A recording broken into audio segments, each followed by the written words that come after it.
Good day, fellow deal makers. We got 7 minutes on the clock. I'm here with my friend Daniel, and we're going to talk about buying businesses and then implanting an operator, right? And that's the business model. So, Daniel, welcome to the show. Tell us about how you came up with this business model and what have you discovered working in it.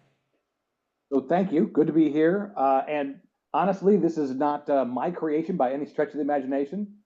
This is stuff everybody's been doing for a very long time. So effectively leveraged buyouts is the model.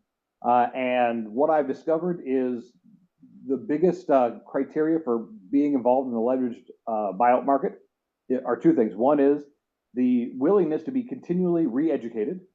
And the second is you have got to have the high levels of endurance to see this thing through. Yeah, for sure. For sure. All right. So when you're looking at a company, I've heard LBOs and, studying economics and finance back in the day. What is an LBO? Well, leverage buyout is taking a business, acquiring it through leverage. Now, that could be actually leveraging the business's own assets against the buyout. It can be a leverage in the form of debt and equity. It can be a leverage in a lot of different forms, but the idea is you are not taking $3 million out of your pocket, slapping it on the table and saying, here we go. You're going to leverage something else in order to make that acquisition. Yeah. So you get yourself involved into an LBO, right? And then at some point, you have to make that money back. Are you focused on cash flow? Are you focused on some type of exit? What's the end game for you guys? So we're definitely focused on cash flow with every acquisition. And for us, every acquisition has to be able to support itself. So its own cash flow has to support the whole debt and whatever leverage we're using. The end goal really is to take these individual businesses that are good at doing a thing, but really bad at the business part, the business administration, fix up the business administration, build in a real sales function and start them growing, and then attach them together with other complementary businesses. So now you have a bigger whole that you can sell upward for the increased organic sales volume that you've added, but also there's going to be a little bit of multiple arbitrage because of the whole that you've built. The cash flow of that is significantly larger than any of the individual entities. Yeah. Why doesn't the owner just do that themselves? Why doesn't the owner run it like a business? The answer is because the owner is so focused on the one thing, delivering this service, creating that product and making it really good. I mean, there is no dishonorable reason they're not. Just they're so focused on, I have to deliver this, that they're not educated in the other things they can do with their business. And they're not good at them either. And so they just figure, okay, well, I'm just going to keep delivering an awesome service to my clients and making money. Yeah. When you approach an owner with this, do they feel defeated that they might not have been able to crack this code and hit this multiple? Or what is the general sentiment of the conversations when you first start with the owner? So generally speaking, we're talking to owners who are actually looking to exit, right? Okay. They've been doing this for a long time. They know how to do the thing, and they know how to do it for lots of hours a week. What they don't know is how to get out. They planned on exiting to a employee, exiting to a child, but not every of those worked out. So now they're looking, how do I retire without destroying what I built, without harming the people that I, am with more than my family? Yeah. And so they don't know how to go through the process. And that's kind of what we help teach them while we're doing this, is how to do that exit and ensure still that your employees are taken care of, the legacy of the business continues on, those important things to them. Yeah, for sure.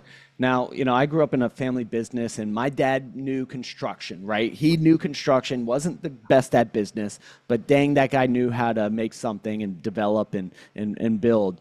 So, let's just say he built it and one day wanted to sell it. He exited the business through death, not through, which that's what we don't want owners to have to do, right?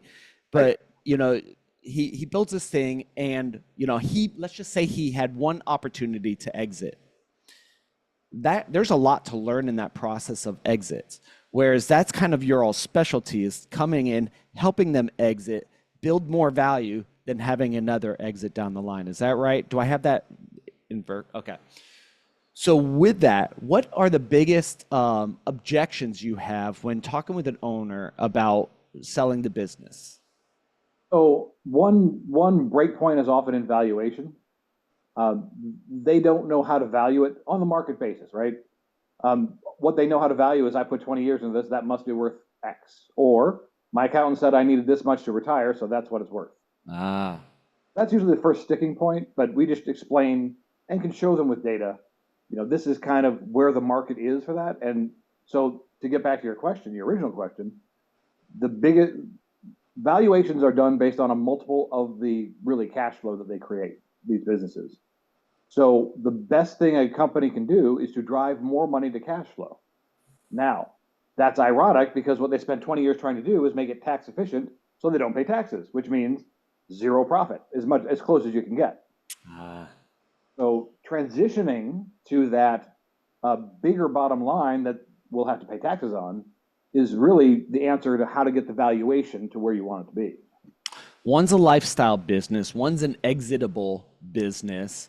And a lot of times business owners operate it to, decrease their tax liabilities, to create a good lifestyle for them. But at some point, they're going to need to exit to their kids, to the grave, or maybe to a group that's going to take it and grow it 10x. So for the people, for the business owners out there, or maybe for some operators that want an at bat for some opportunities, what's a good place to connect with you and potentially do a deal? So you can always find us at our website, which is sweetviewpartners.com. I'm active on LinkedIn. You can find me there. My email address, shoot me an email, dsweet@sweetviewpartners.com. And here's a bonus. I am giving a talk about how you can begin to prepare your business for sale at the Keys Summit, which is incidentally thekeyssummit.com. It's free. So I'll be giving that information in a speech there really soon. Very cool. Hey, and we did this all in under 7 minutes or less. As always, reach out to our guests and say thank you for being on the show. Their contact information will be in the show notes below.